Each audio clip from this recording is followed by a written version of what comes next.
오늘 하나님의 말씀 야고보서 4장 6절부터 10절까지 함께 보겠습니다. 야고보서 4장 6절부터 10절까지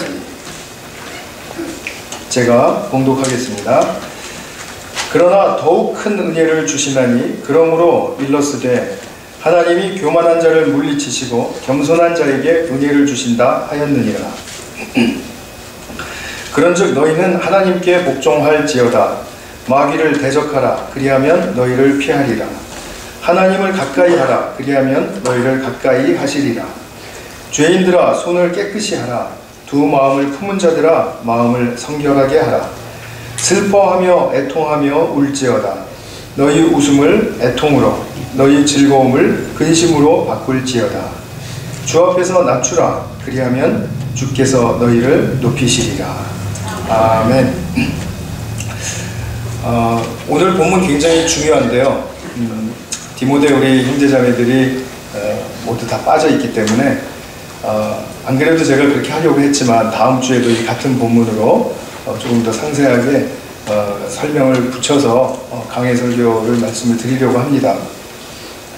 이 본문이 중요한 이유는 이제 다뤄보시면 알겠지만 이것이 우리의 삶과 우리의 신앙과 또 공동체적으로도 아주 절실하게 찾고 붙들어야 될 내용이 바로 여기에 있기 때문입니다.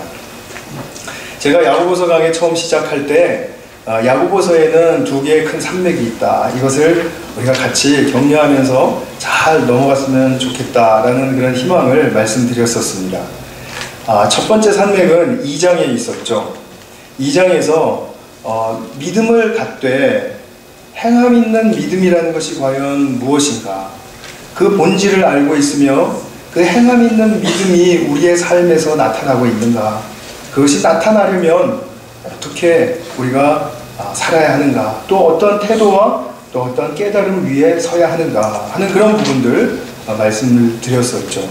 우리가 그 첫 번째 산맥을 전 잘 넘었다고 생각합니다. 물론 그것에 대해서 구체적으로 질문이 있거나 또 본인이 무언가를 고백하려면은 다소 어려운 것이 있으실지 모릅니다. 그러나 우리가 믿는 믿음 그러니까 우리가 그냥 여태까지 가져왔던 그 전형적인 그런 믿음 훨씬 이상의 것이 있구나를 아는 것만으로도 우리 믿음에 도전이 되기 때문에 저는 그 부분에 대해서 우리가 잘 같이 왔다고 생각해요. 믿음과 행함의 문제에 있어서 균형을 잘 맞추는 것이 굉장히 중요합니다. 왜냐하면 균형이 맞는다라는 말은 균형이 잘 맞아야 건강해질 수 있거든요. 말하자면 성숙해질 수 있다라는 뜻이죠.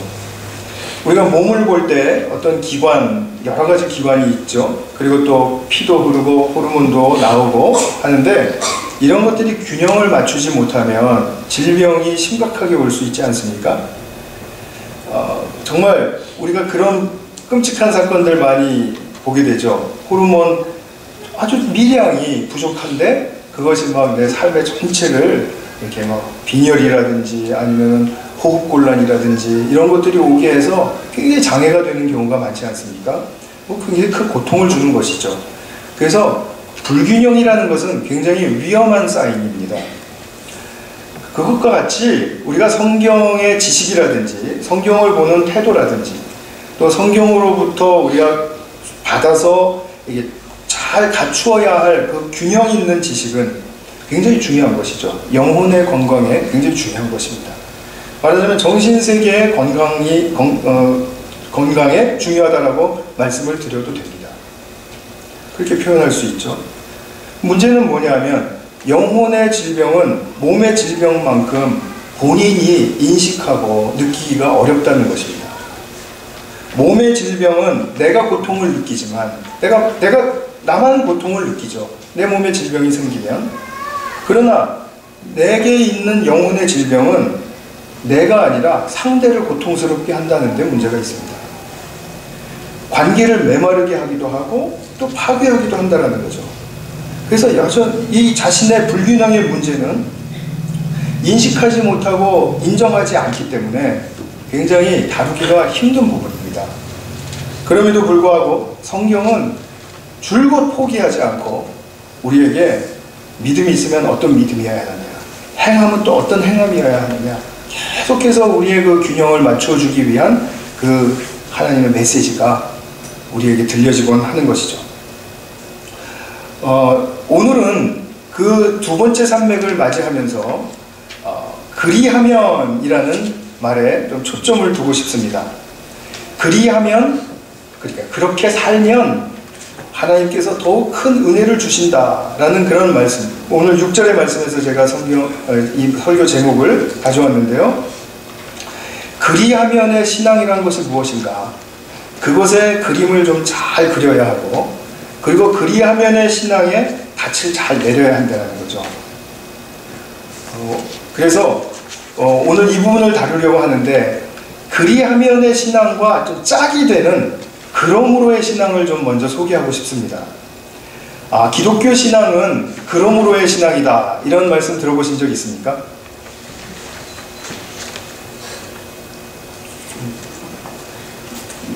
들어보시지 않아도 지금 들으시면 되니까 너무 염려하지 마시고요. 신약의 서신서들을 보면 대부분 앞부분에서 하나님과 예수님과 성령 하나님이 인류에게 구원을 주시기 위해서, 나에게 구원을 주시기 위해서 홀로 행하신 일들을 잘 서술해 놓곤 하죠.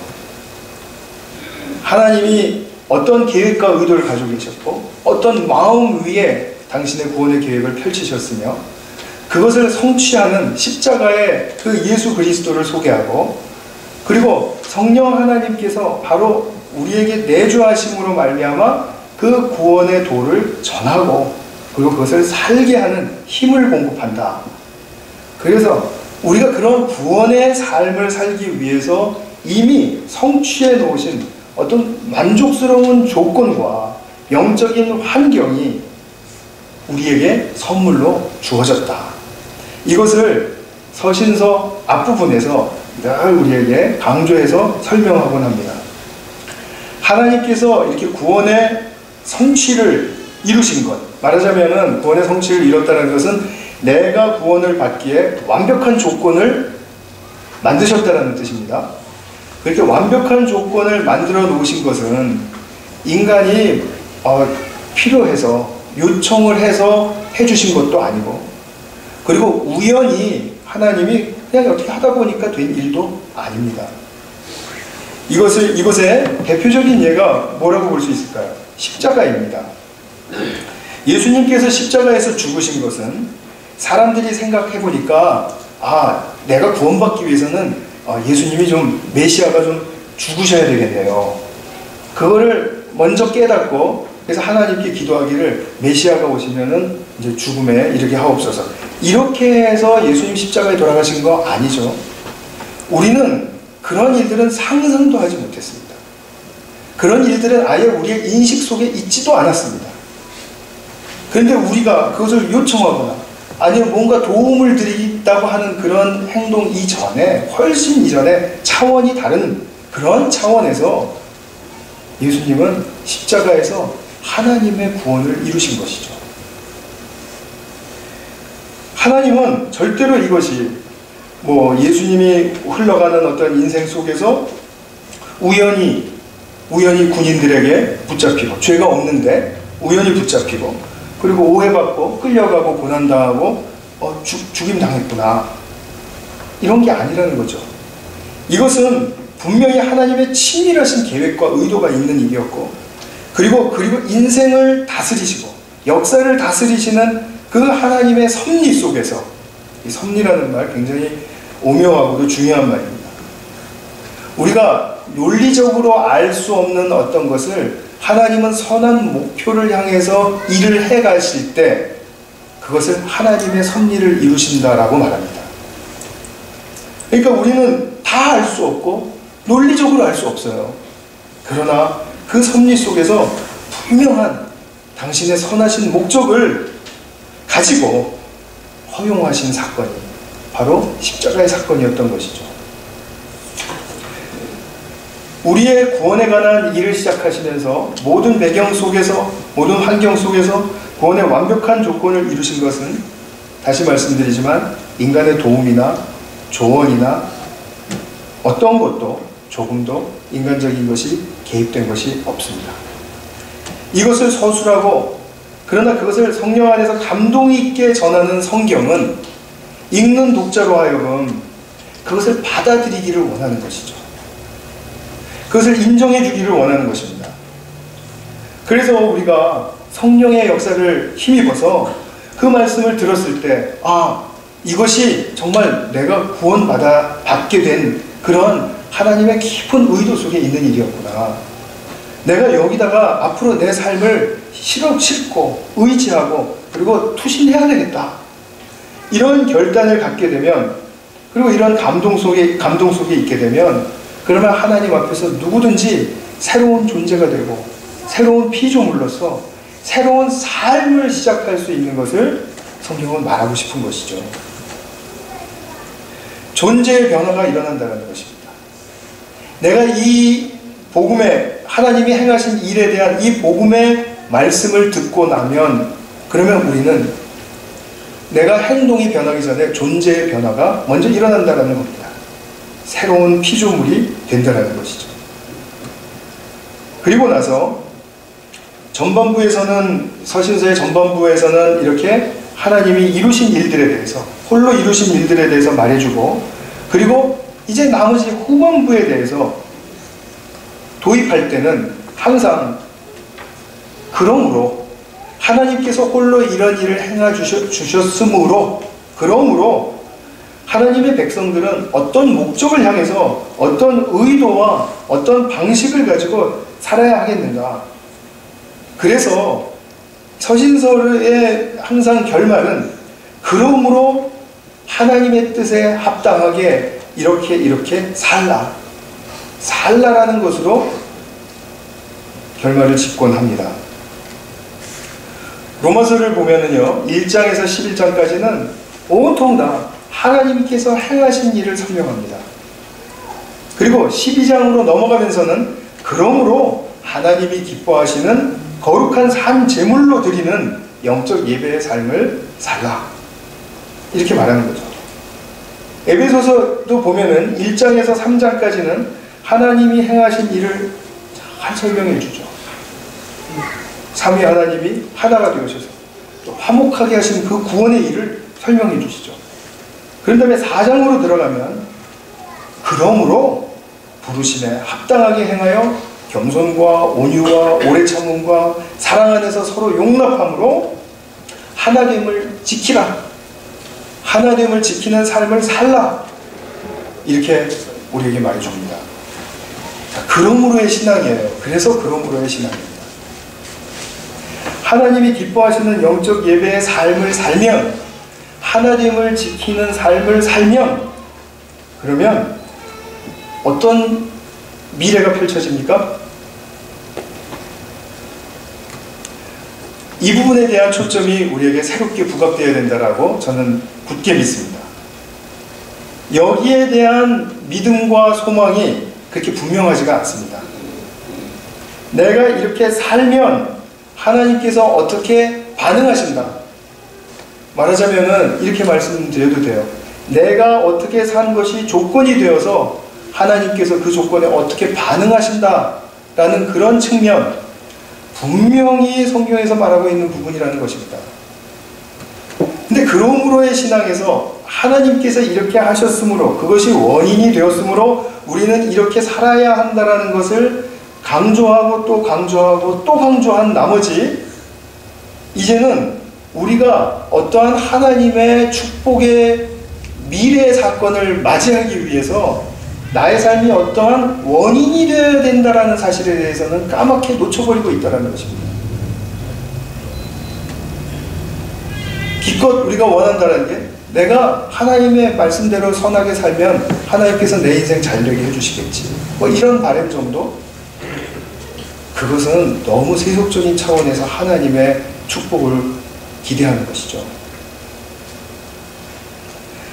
그렇기 때문에 우리가 사는 지금 이 현재 이 삶, 우리가 어떻게 살아야 하는가, 이 삶은 분명히 하나님께서 원인적으로 제공해 주신 구원의 성취의 일이 있고, 그리고 또한 하나님의 앞으로 우리에게 부어주실 그 은혜의 더욱 큰 은혜, 더욱 큰 은혜를 부어주시고자 하기 위해서 우리의 삶을 동기부여하고 활력을 부어주시는 그런 측면으로의 삶이 공통적으로 겹쳐지고 있다는 그런 말씀을 드리고 싶어요.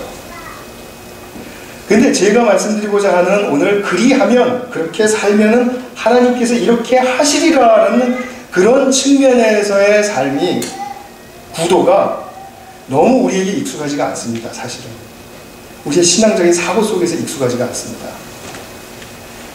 그래서 그 부분이 우리 현대의 성도들과 또 교회에 깊이 도전이 되어야 된다고 그렇게 믿습니다. 말하자면 하나님은 우리의 삶이 견고해지고 하나님의 뜻에 합당하게 성숙하도록 만들어주시기 위해서 이중 동기부여를 주시고 있다는 뜻입니다. 과거와 미래의 것으로 나의 지금 현재의 삶에 동기부여하고 계신다. 이것을 우리가 믿을 수 있어야 됩니다. 6절의 말씀을 보면 그러나 이제 하나님은 이란 말이 이제 생략이 됐다고 봐야 되겠죠. 더욱 큰 은혜를 주시나니 이렇게 말했습니다. 왜 그러나이죠? 왜 그러나입니까? 지금 지난주에 우리 보셨죠? 야고보 공동체 교회에 이렇게 냉랭하고 텐션이 있고 그리고 서로가 시기하고 다툼이 있는 그런 영적인 현실이 벌어지고 있는, 그러면서 이들은 하나님과 벗됨을 추구하지 않고 오히려 세상과 벗됨의 삶을 살면서, 물론 그렇다고 하나님을 완전히 무시한 것이겠습니까? 예수님의 보혈의 피를 난 안 믿는다라고 말한 것입니까? 아니죠. 다 세상이 벗되면서 하나님이 도와주셔서 이렇게 됐다, 하나님이 나에게 함께 하시니까 내가 이런 영광스러운 축복을 가지게 되었다, 이렇게 말하면서 하는 거죠. 겉으로는 하자 없습니다. 겉으로는 하자가 없는데 야고보는 분명히 봤죠. 그들이 그렇게 지금 뭔가 합당하지 않은 생명의 흐름이 끊기고 그 교통의 복된 풍성함이 사라지고, 그리고 그냥 예배와 어떤 신앙의 행위들이 그냥 형식적으로 또 그냥 해야 되니까, 그리고 또 이것을 또 번듯하게 잘하면은 또 우리가 잘했다고 또 그렇게 스스로 자위도 할 수 있으니까 그렇게 하는 그 모습을 보고 따끔하게 지적했죠. 지금 이러한 영적인 행태가 벌어지고 있는 것은 정욕대로 살고자 함이 있다. 그것이 원인이다. 이렇게 말했죠. 그러면 야고보가 여러분들은 정욕대로 지금 살고 있기 때문에 지금 이 모양입니다. 그러니까 여러분들에게는 지금 형벌이 주어집니다. 이렇게 말하고 싶은 의도에서 정욕의 그 문제를 끌어냈을까요? 그게 아니죠. 아닙니다. 이들은 그러므로의 신앙으로 들어왔습니다. 그래서 그리스도를 믿는 그 믿음, 말하자면 그리스도의 믿음을 가졌다고 제가 표현을 했죠. 그리스도의 믿음을 일단 가졌지만 그것이 씨앗의 형태로 너무 묻혀 있는 것입니다. 깊이. 그래서 그 씨앗이 자라나지를 않으니까 어떤 하나님 나라의 방식과 의도와 열매가 보이지를 않습니다. 그러는 가운데 삶은 살아야 되겠죠? 그러니까 세상과 벗하는 방법을 하나님을 이용해서 자꾸 추구하는 것이죠. 그리스도의 믿음을 가진 것은 사실입니다. 그러나 삶과 행실의 문제에 있어서는 아직도 그냥 묻혀져 있는 상태입니다. 그것이 드러나지 못하는 상태입니다. 그러니까 정욕대로 사니까 하나님의 슬픔과 진노를 피해갈 수 없게 되었다고 그렇게 결정된 것처럼 말하고 싶은 것이 아니라 아직도 기회가 있다. 무엇보다도 하나님께서는 여러분들을 향해서 더욱 큰 은혜를 부어주시고 기대하고 기다리고 계신다. 이렇게 지금 야고보는 교우들에게 말하고 싶은 것입니다. 그래서 하나님께로부터 오는 약속과 기대와 소망을 조금 더 그 실제에 가깝게 이해하고 그것을 정말로 영혼의 눈으로 볼 수 있다면, 그러면은 현재 그 삶에서 정욕대로 사는 그 삶에서 벗어날 수 있다. 이것이죠. 정욕대로 산다라는 것은 무슨 문란해지고 도둑이 많아지고 불의가 많아지고 이런 것, 물론 이것이 있죠. 그러나 우리가 일상생활 속에서 나의 기쁨, 나의 플레저, 영어로 말하면 정육이 플레저인데요. 플레저를 추구하는 삶, 그것이 바로 정욕대로 사는 삶입니다. 그래서 야고보는 지금 더욱 큰 은혜를 주신다라고 분명하게 선포하면서 그러므로 교만하지 말고 겸손해야 한다. 뭐 이렇게 쭉 지금 몇 가지를 서술하고 있죠. 여기서 그러므로라는 말이 나왔지만 이 말은 사실은 교만하지 않으면, 즉 겸손하면, 즉 그렇게 살면 더욱 큰 은혜를 주신다라는 뜻으로 여기서도 그리하면의 신앙이죠. 미래를 보게 하는 것입니다. 말하자면 예수님이 행하신 십자가의 일을 믿고 구원받는 그 자녀가 되었는데 이제는 겸손하고 교만하지 않는 삶을 살면, 누구나 다 그렇게 살고 싶죠. 자, 그리하면 더욱 큰 은혜를 주신다. 그래서 주님의 은혜와 자비를 더 깊이 중심에 두고 추구하고 바라자, 이것이죠. 근데 이것을 우리가 다 압니다. 다 아는 이야기인데, 그리고 늘상 듣는 이야기이기도 한데, 뭐 엎어치나 미치나 넘어진 건 똑같지 않습니까? 다 이 말씀은 이모저모로 다 들려지는 말씀입니다. 그런데 우리는 왜 삶의 현장으로 한 발자국만 들어가면 이런 것들이 그렇게 실감이 나지 않을까요? 저는 분명히 저만 그런 거라고 생각하지 않습니다. 물귀신처럼 여러분들을 끌고 들어가고 싶습니다. 왜 이것이 그렇게 이렇게 힘들까요? 정말 이상할 정도로 힘듭니다. 우리가 예배를 적게 드리는 것도 아니고, 물론 오성서학교 예배 수요일로 옮겼지만 생각을 해보십시오. 우리가 평생 동안에 오면은 예배 1시간 반 정도 드리지 않습니까? 1시간 반 좀 남짓? 그것이 일주일이면 별 시간 아닌 것 같지만 사실은 1년, 10년, 30년, 50년, 죽을 때까지 어마어마한 시간이죠. 어마어마한 시간인데도 불구하고 참 너무나 어렵게 여겨진다는 거죠. 최근에 빌리 그레엄 목사님이 이제 고백을 하시는 그 말씀이 나왔는데요. 그분은 정말 뭐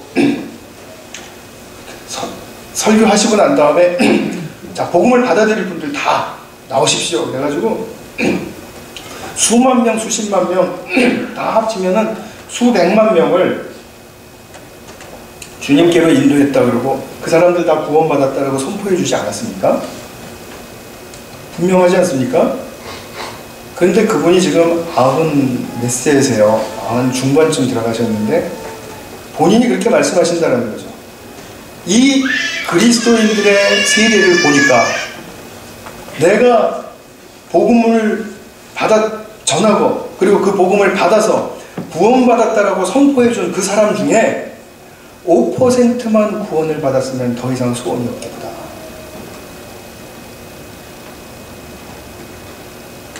근데 저는 솔직히 말씀드리면 5%도 안 된다고 생각해요. 정말 냉정하게 볼 수 있어야 됩니다. 저는 그렇게 생각합니다. 그리하면의 신앙이 너무 결핍이 되어 있기 때문에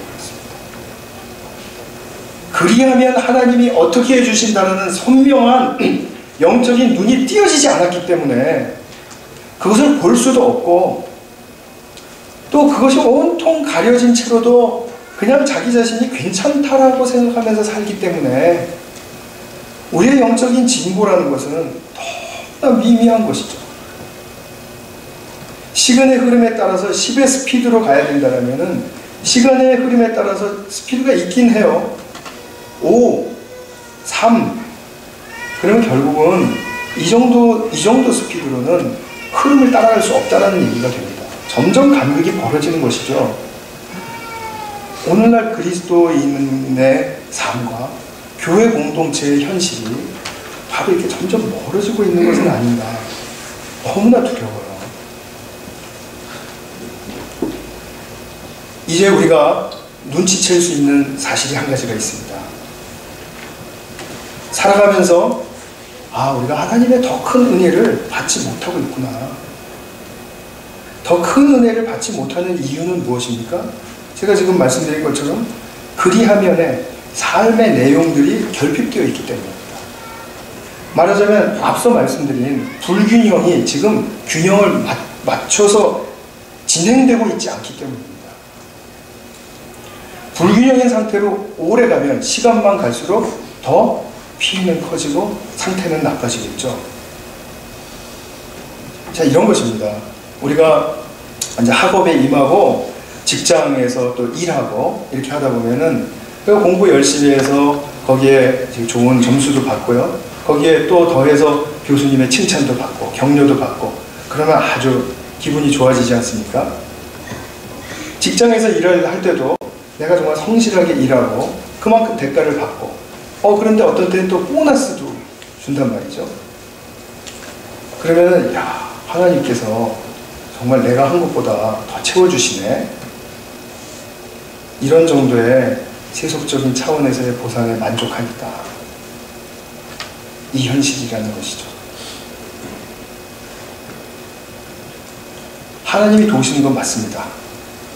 하나님께서 우리를 돌보시고 또 그러는 가운데 또 우리 일이 잘 안 풀리고 하면은 중보기도 하고 그리고 그를 격려하고 또 서로가 뭐 주머니를 털고 또 시간을 같이 보내주면서 그러면서 우리가 위에서 사는 섬김의 삶을 살아야 합니다. 근데 거기서 끝이면 안 된다는 거죠. 학업에 임하든지 직장에서 일하든지 이런 정도의 고백이 따라와야 됩니다. 무엇이냐면 야, 내가 지금 내 삶의 이 자리에서 남들은 정말 이런 은혜는 못 받을 것 같다 라는 정도의 더욱 큰 은혜, 그 은혜의 체험이 되어지고 또 그것을 발견하고 느끼는 그런 더욱더 큰 은혜.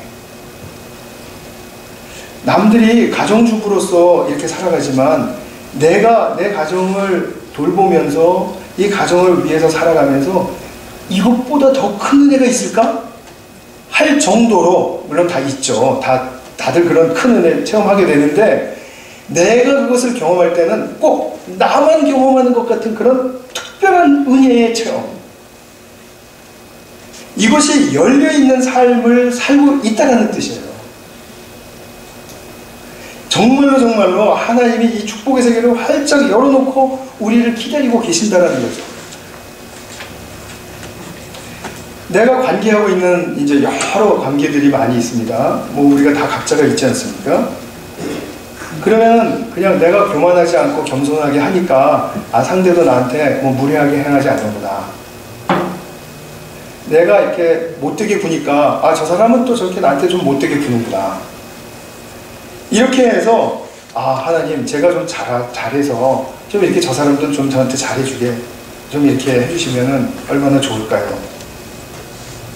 이 정도가 아니라 그가 나에게 뭐 친절하거나 무례하거나 그가 나에게 뭐 칭찬을 하거나 아니면 비판을 하거나 그런 것 때문에 그런 것이 조건이 아니고 내가 주님 앞에서 이렇게 산다라는 그런 순종의 태도를 갖추고 그를 대했더니 그리 사니까 하나님께서 내게 그는 알지 못하는 어떤 풍성한 더욱더 큰 은혜를 주시더라 라는 것을 체험할 수 있는 그런 체험을 말하는 것이죠. 우리가 하나님의 사랑을 처음 느끼고 받았을 때 정말 이 세상에서 나보다 더 사랑하는 사람이 있을까? 하는 생각이 들 정도로 하나님의 사랑이 이렇게 강렬하게 들어오는 때가 있지 않습니까? 그것이 그냥 그렇게 한순간의 경험으로 나가면 안 되고 날마다의 삶 속에서, 물론 날마다는 불가능하죠. 때때로 저는 1년에 2번, 3번이라도 이런 경험이 있는 사람과 없는 사람은 큰 차이가 일어난다고 생각해요. 정말 필요한 것입니다. 그리하면, 그리 살면 체험할 수 있는 하늘의 축복이 내 삶에 채워지는 것을 현실적이고 피부적으로 느껴지는 정도로까지 그렇게 채워지는 삶이 우리에게 약속되어 있습니다. 여러분, 그것이 약속되어 있습니다. 근데 제가 마지막으로 이제 세 번째 단락에서 말씀드리고 싶은 것은 이 더욱 큰 은혜의 속성입니다. 더욱 큰 은혜의 속성 중에 중요한 부분 중에 하나는 이것이 불가항력적이지 않다라는 것이죠. 말하자면 저항할 수 있고 거부할 수 있다라는 것입니다. 더욱 큰 은혜는 그래요. 제가 그래서 성경에 나오는 은혜의 세 가지 측면을 좀 살펴보겠습니다. 첫 번째, 우리에게 구원하시는 은혜가 있습니다. 자녀로 삼아주시는 은혜가 있습니다. 우리가 에베소서 2장 8절 9절에서 말씀하고 있는 것처럼 믿음을 선물로 주셔서 우리를 구원받게 하셨다. 그죠? 그렇기 때문에 우리에게 선물로 주시는 은혜예요. 그것을 받아들이면 초대에서 나눈 것처럼 구원하시기 위해서 먼저 행하신 그 은혜를 우리가 받으면 그러면 하나님의 뜻에 의해서 순수하게 우리의 협력을 요구하지 않으시고 당신의 힘으로만 우리의 존재를 바꾸어 주시는, 새롭게 하시는 그런 은혜의 차원이 우리에게 있는 것을 다 아시고 계시죠. 그건 우리가 다 이미 예수님 믿을 때 체험한 바입니다. 근데 두 번째 은혜의 차원에서 억제하시는 은혜가 있습니다. 억제하시는 은혜라는 건 뭐냐면, 예를 들면 이렇게 말씀드리면 쉬울 것입니다. 요나가 하나님의 뜻을 따르지 않고, 니느웨로 가라는 하나님의 뜻 따르지 않고 다시스로 가려고 작정하고 그리로 가는 배를 탔죠. 그때 하나님께서 폭풍우를 막 일으키셔서 결국 요나가 하나님께 불순종한 것을 알게 하셨죠. 자기뿐만 아니라 모든 선원들에게까지. 그러면 요나는 지금 하나님이 이렇게 자기를 몰아가는, 니느웨로 꼭 보내고야 말겠다라는 그런 뜻으로 하나님이 요나에게 이런 억제하는 은혜, 억제하시는 은혜, 말하자면 제압하시는 은혜, 불가항력적인 은혜, 이런 것을 원했을까요? 요나가 그런 거 원했을까요? 그런 거 원했으면 못하러 다시스 배 탔겠습니까? 안 원했죠. 자기가 안 원했는데도 이렇게 하나님께서 제압하시는 은혜가 있습니다.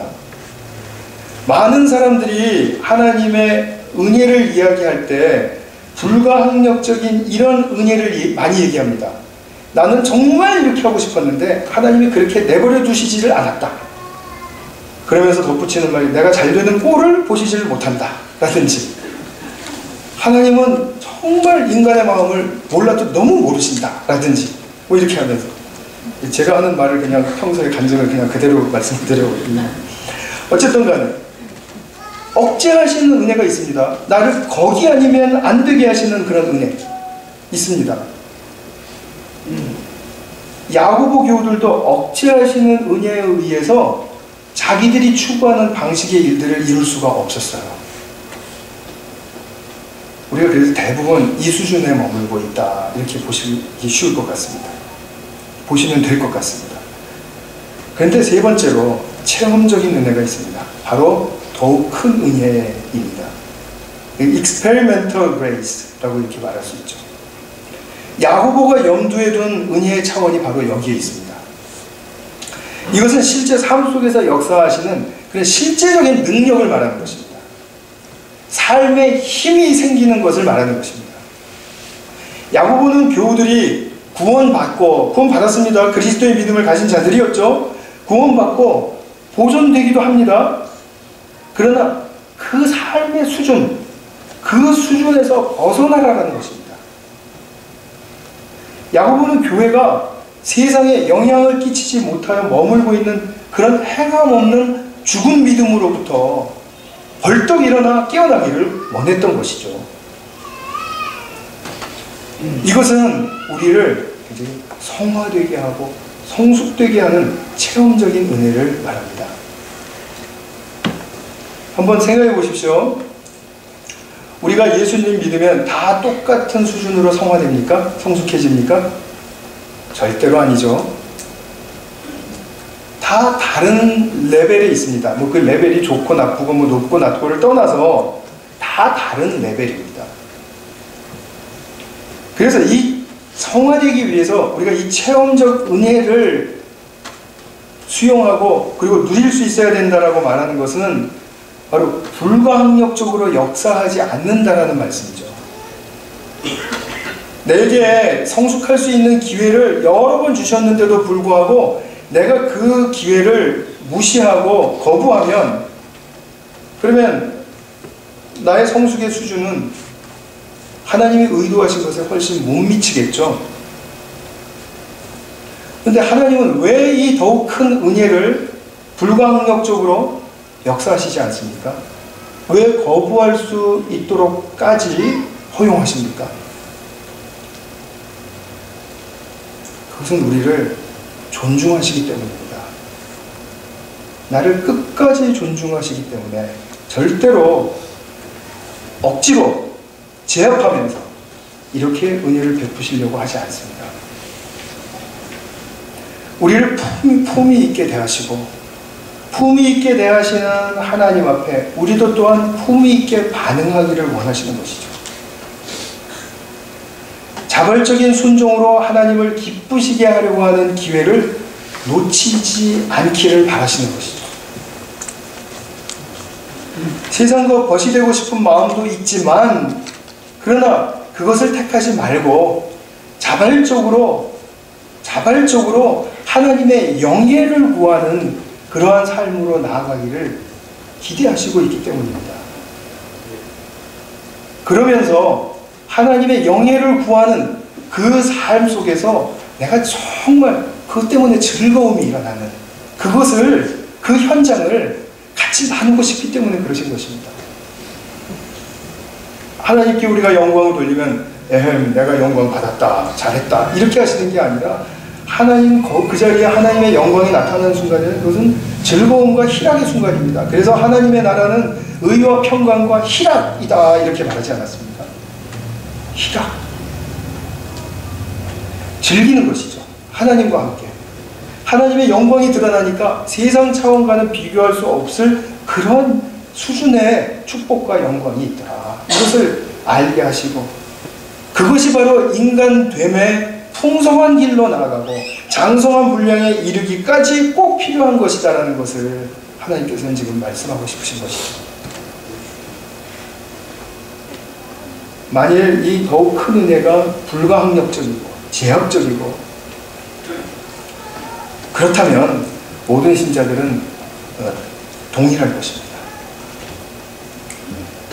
그러나 그 은혜는 100사람이면 100사람 다 다르게 적용되기 때문에 우리에게는 수용도 거부도 다 허용된다는 것, 이것이 바로 더욱 큰 은혜의 특성입니다. 교회와 성도의 삶에 힘이 없는 이유는 이 더 큰 은혜가 우리의 삶에서 나도 모르게 또는 의도적으로 거부되기 때문입니다. 우리는 은혜의 시대에 살고 있습니다. 이 은혜는 분명히 거두어질 날이 있겠지만, 올 것이지만, 그러나 적어도 지금 이 순간만큼은 은혜의 때 안에 있습니다. 그 말씀은 더욱 큰 은혜를 주시고자 하는 하나님이 우리와 그 소원을 가지시고 함께하고 계신다는 뜻이죠.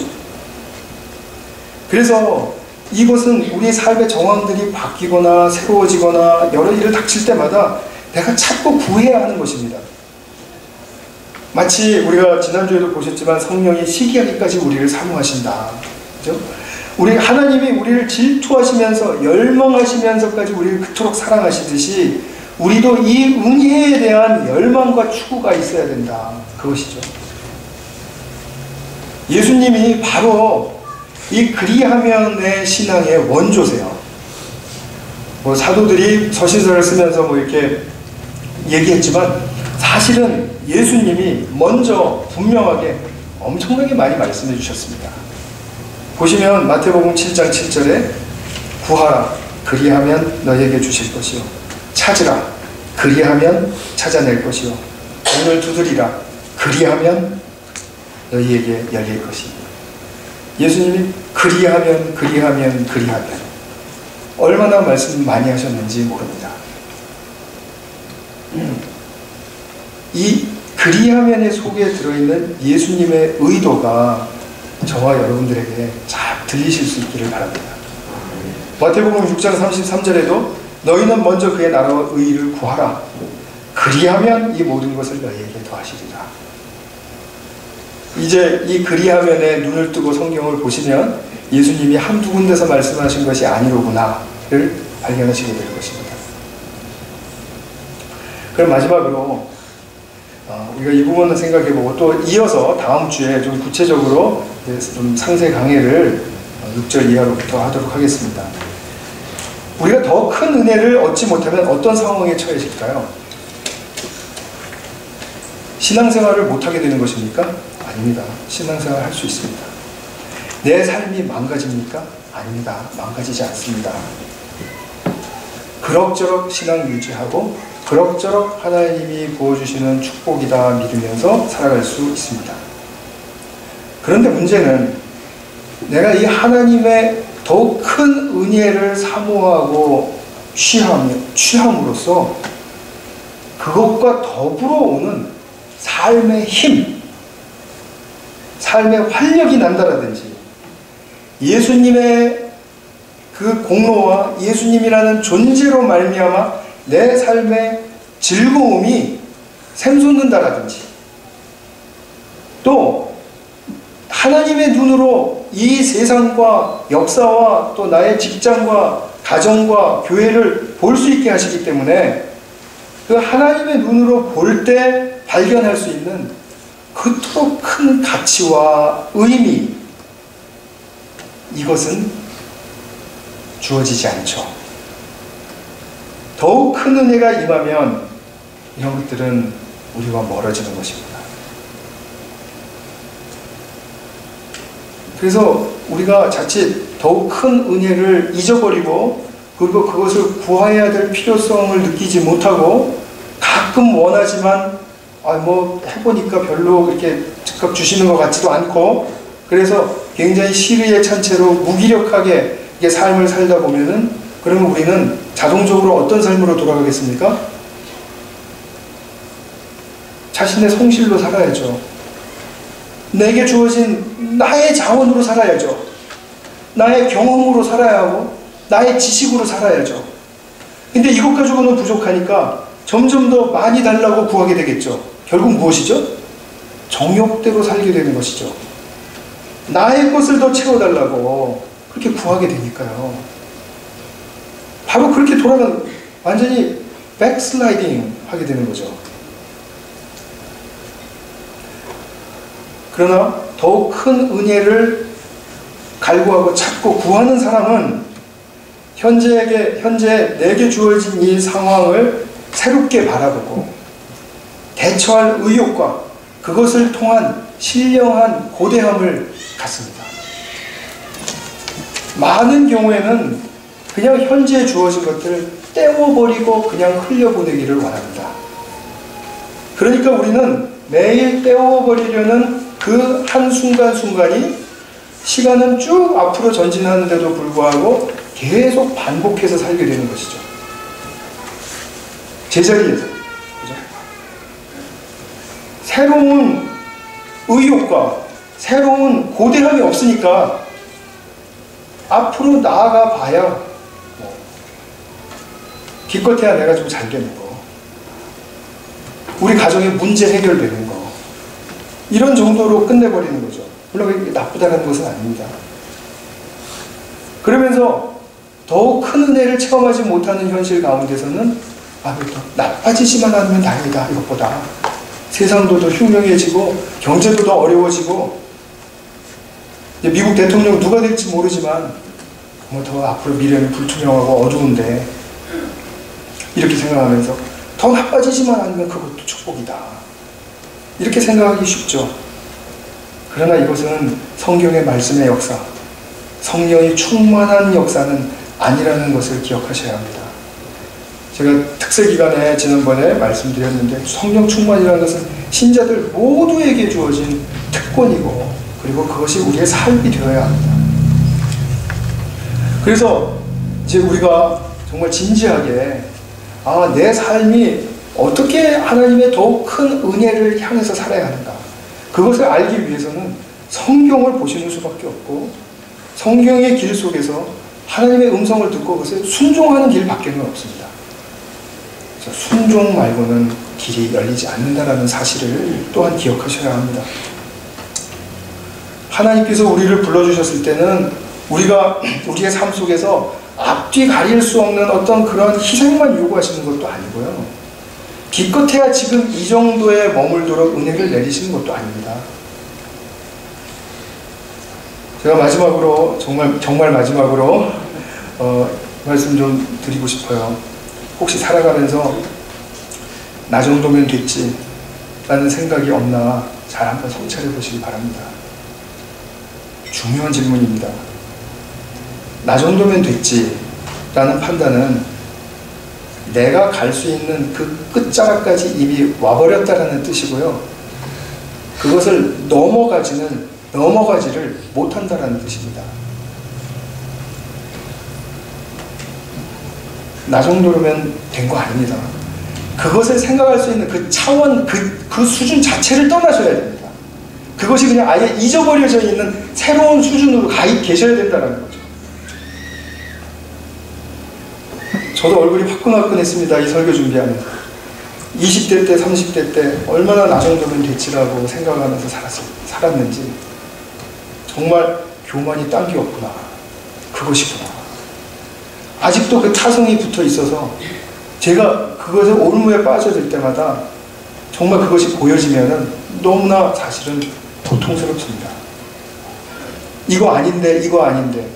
그런데 어떤 때는 거기서 헤어나올 수가 없어요.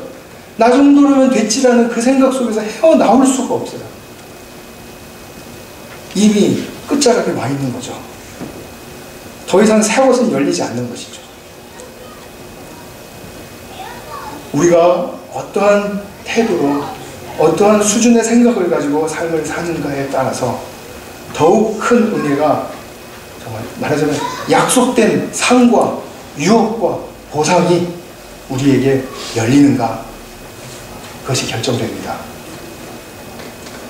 하나님은 얼마나 우리를 더욱 큰 은혜의 세계로 부르시면서 또 우리를 기다리시면서 또 우리를 돌보고 계시는지 성경 말씀에 정말 매진하시고 또 성경 말씀에 순종하심으로써 그런 하나님과의 깊은 교감과 교통이 있으시기를 바랍니다. 그러면 그리하면 분명히 내 삶에도 놀라운 일이 일어날 것입니다. 같이 한번 기도하겠습니다.